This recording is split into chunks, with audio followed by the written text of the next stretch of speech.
Okay, it's Cat Stanley Space Demon coming at you with another video. And today I'm going to take a look at 6 Kiss songs that Paul Stanley doesn't like. The first one on the list, it's off of the Love Gun record, Tomorrow and Tonight. I personally happen to really love this song. I think it's a great little rocker. Paul said that it was inspired by Mott the Hoople, a song they had, Golden Age of Rock and Roll.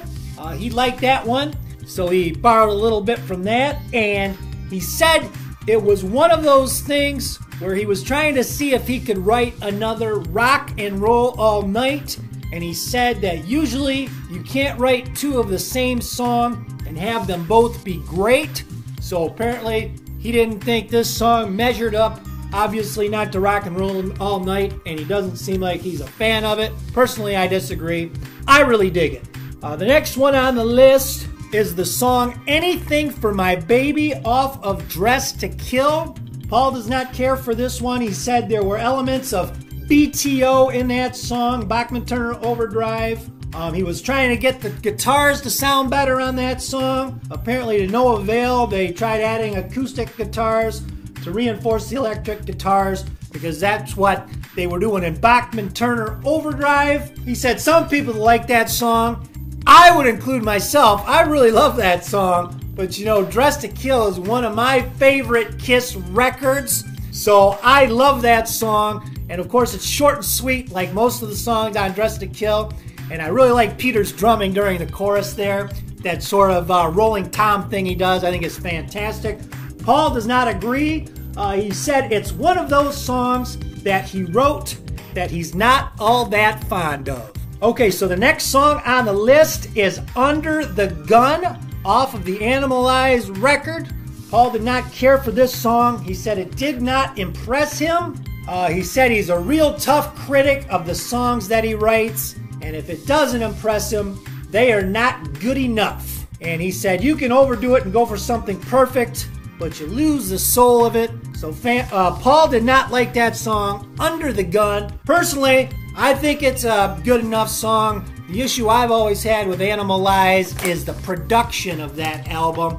You know, I always thought the production was lacking. It's a little muddled for my taste, but then, you know, then again, I listened to an old vinyl copy of it. So maybe if I heard a good digital version of that album, I would think differently, but it's a pretty good Kiss song. The production lacks a little for my taste, and Paul Stanley was not impressed with it. So the next song on the list is Partners in Crime. It's one of the new songs they recorded for the compilation album Killers. Paul said it was a good attempt at trying to shake off music from the elder and the excesses of becoming lethargic, self-important rock stars. He actually says that he hates it, which I disagree with. I think it's a really good song. Partners in Crime. Bob Kulick has some blistering lead work on that song. I really like the tune. I'm kind of surprised that he's that tough on that song, but he says he hates it, and that everything on Killers was confused. So he really hates that song, which I'm going to have to disagree with him on that one. Okay, so I saved the worst for last. The next 2 songs that Paul Stanley doesn't like, the 2 songs they recorded for Smashes, Thrashes, and Hits, Let's Put the X in Sex, and You Make Me Rock Hard. Paul really did not like these songs. In fact, he said they wrote those 2 songs 3 days before they went into the studio, and he said that he thinks the new songs written for that quote-unquote blow. I think they really suck. So he does not like Let's Put the X in Sex and You Make Me Rock Hard. You know, I'm kind of surprised about Let's Put the X in Sex. Paul referred to it as a second-rate version of Addicted to Love by Robert Palmer. He said they crossed a dangerous line into kitsch, and he does not like that song. But you know, looking back on the video for that, he sure seems like he's having a good time doing that little dance, those little dance moves he came up with for Let's Put the X in Sex. And you know, I think there must have been a time when Paul dug that song, because I think he performed that on his first solo tour. And you know, he didn't perform it in 2007 when I saw him on the Live to Win tour, but he performed that on his early solo tours. And I think there was a time when he dug that song. I think they might have even performed it in '95 when they were doing the Kiss conventions, their acoustic set. Maybe some of you Kiss fans out there can correct me if I'm wrong, but I seem to think maybe I saw a video of them doing it. Maybe I'm wrong, but I think he dug it at one point. But you know, people change over the years, so maybe he got to a point where he doesn't like it anymore. But I guess he says he really thinks those songs blew, and he thinks they suck. You Make Me Rock Hard, doesn't like that one either. He said he can't even remember who played on the track, and it wasn't one of their finer moments. So that's the list. 6 songs Paul Stanley doesn't like. I got a couple of honorable mentions, or maybe dishonorable mentions. Paul has said some unkind things about the cover they did, and this is one I agree with him on, maybe for different reasons. And Then She Kissed Me, the cover they did of the old Crystal song, and Then He Kissed Me. Paul changed the gender on it for, I don't know, not so obvious reasons maybe. But here's what he had to say about that.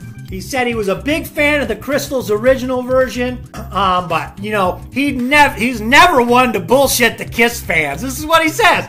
One thing you'll never get from me is bullshit. Really, Paul? We'll never get bullshit from you? I don't know about that, but he says, there's songs that I think are monumental, and we've written some great stuff. Some things, in retrospect, just didn't work. It's a great song, but it needs to be redone. Like I Want to Hold Your Hand needs to get redone. It's a song you don't mess with. Personally, I'm a bit harsher, a critic on that song. I think it's cringe as hell. And whenever I listen to Love Gun, I always hit the skip button when that song pops up. But he's had some other things to say about other cover songs they did, like Any Way You Want It, the one they recorded for Alive 2, the side of new material. Paul has said everything that's been done should be left alone. Nobody should remake old films, and nobody should remake old songs, which is interesting because here's what he said to say. Here's what he had to say about their cover of God Gave Rock and Roll to You Too. It's the song they covered, the old Argent song for the Bill and Ted's Bogus Adventure or Bogus Journey soundtrack album. Paul said, the truth about that song is nobody has any recollection about the original version except for the chorus. If you listen to Argent's version, I don't know what the hell that song is about. They're singing about flowers, trees, and snakes. We told the label that we'd do it, but we'd have to rewrite it. It's a track I'm very, very proud of. So that's one cover song he's very proud of, but not without having to disparage Argent's original version. It was like, hey, their version sucked, so we're going to remake it, and our version is great. So there you have it. Some Kiss songs Paul does not like. Let me know how you feel in the comments. Do you agree with Paul? I happen to disagree with him on most of his selections. I let my feelings be known in the body of the video. I'd love to hear what you think. Do you disagree with him? Do you agree with him? Always love to hear what you have to say, positive, negative, whatever's on your mind in the comments. I hope you dug this video, and we'll see you next time. Who's here?